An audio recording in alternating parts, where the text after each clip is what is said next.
Welcome back. We'll have to pause what we're doing a little and check out what is going on in Sweden, Stockholm, talking about the Europa League final. Before we came on set, it was 2-0 in favor of the Red Devils. So let's see if anything has changed in that one. Okay, that's how it stands. And if he heads this way, mission accomplished for Jose. Got a lot of insults, got a lot of... But with the result now, shows that the Portuguese tactician knew what he wanted all along. This was more important to him, not because of the trophy, but because it gives him an opportunity to get back into the Champions League. Yes, he had to sacrifice the EPL.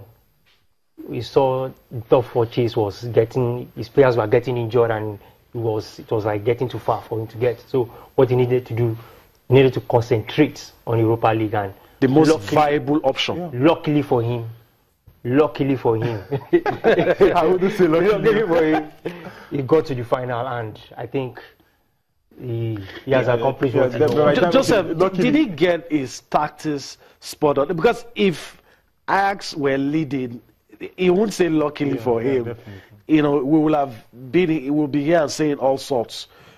But did he get his spot on? Absolutely. You know, if you look at the history, he's always won against Ajax. This is the 7th time. The last time during his days at Real, on 6 occasions he met and he won. You know, so in terms of finals, you realize that Mourinho knows how to win finals. So you have to give that to him. You know, he looked at the way things were going in the league, and you know, the loss of players and everything, and the way Chelsea was going about it, making it a sprint, Chelsea and Tottenham.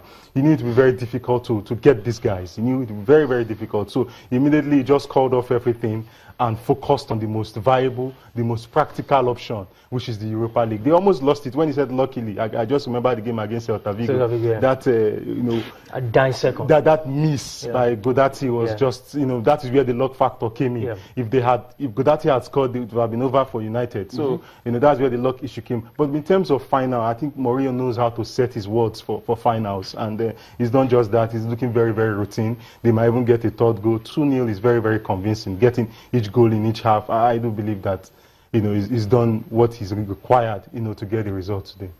All right, so we'll leave it at that. If anything changes, we'll let you know. We're just trying to give you the best of both worlds here, just in case you're not currently watching that game. That's the result as it stands. All right, guys, let's quickly move on.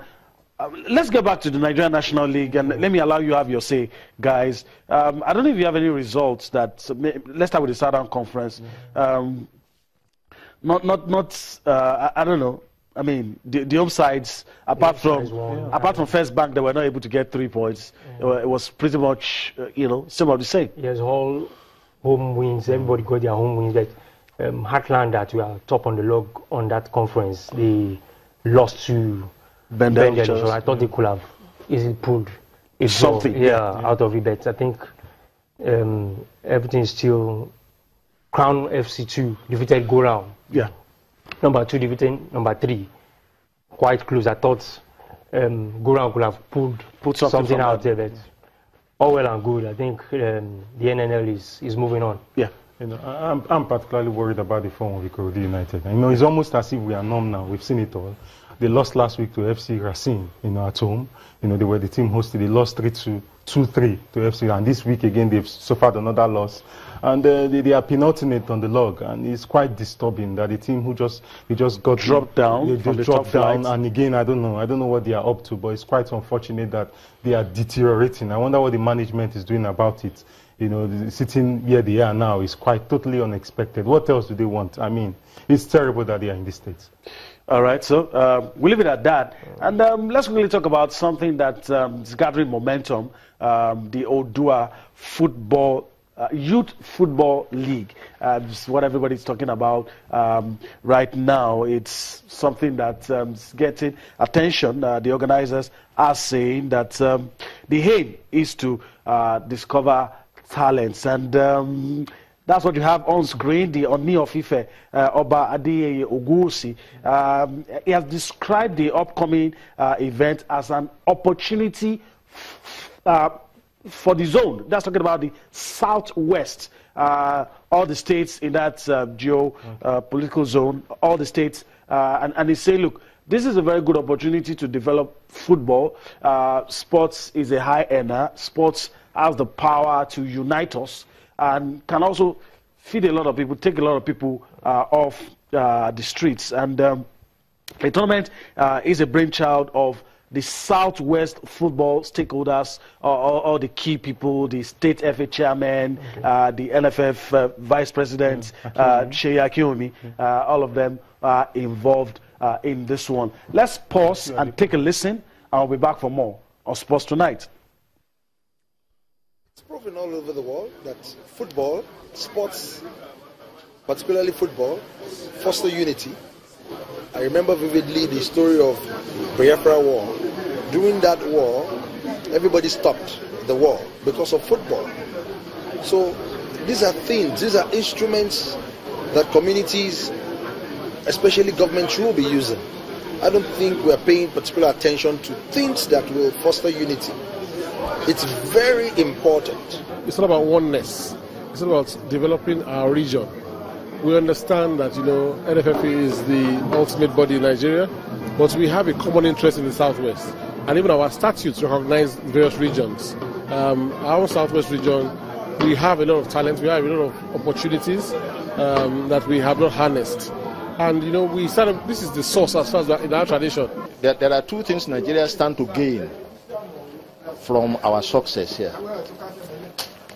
By the time we go into the program and we succeed, then other parts of the country will want to copy. That is one. Number two is going to make sure when other parts of the country copy, then we are going to have the best of the best. There are a lot of football talents in this country hidden. Well, all the brilliant minds in the Southwest zone involved or associated with this project, talking about the OODUA football, youth football league. You just heard Chief Adigwe Ooni. You also listened to the NFF first vice president, Ooni, all talking about that competition. And of course, the Ooni of Ife, who spoke earlier, that's Oba Ade Ogunwusi, talking about how this tournament can benefit the region and Nigeria as a whole. Guys, let me, just sample your opinion about all this. You agree that it's a good initiative, but your worry is we have a lot of all this. Why is nobody harnessing? Nobody, you see, taking it to the next level. Nobody is harnessing this talent. Nobody is taking them to the next level, taking them to academies, so that these people will have future under 15s, under 17s, under 20s. These are what these competitions should this is the essence of this competition. And away from football, you should not concentrate all competitions. Everybody just doing competitions, football. It should spread it across. Well, some will argue that that's our natural aspect. But let your opinion, Joseph. I like the quality of minds that have come together to put this together, and I want to believe they know what they are doing. And when you have the likes of Ooni Binde coming together, Mutu Adekboju also, the individuals that have come together to really work on this idea, I do believe they know what they are doing. And I, initially when I heard it, I said, why not sports as a whole? But this is our strength. This is our core area of strength. Brazil always talks about football. If we can really harness it, there's a lot we can get from it. Channels is doing its own, or others are doing their own. So there is a lot that is yet. The harvest is much, and if we can really go as far as getting as much as we need, and also give them necessary exposure, as he said, it will go a long way in helping the growth of our football at grassroots level and even up to the national team. Okay, all right. So let's leave it at that. Hopefully, the aims and objectives at the end of the day will be fulfilled.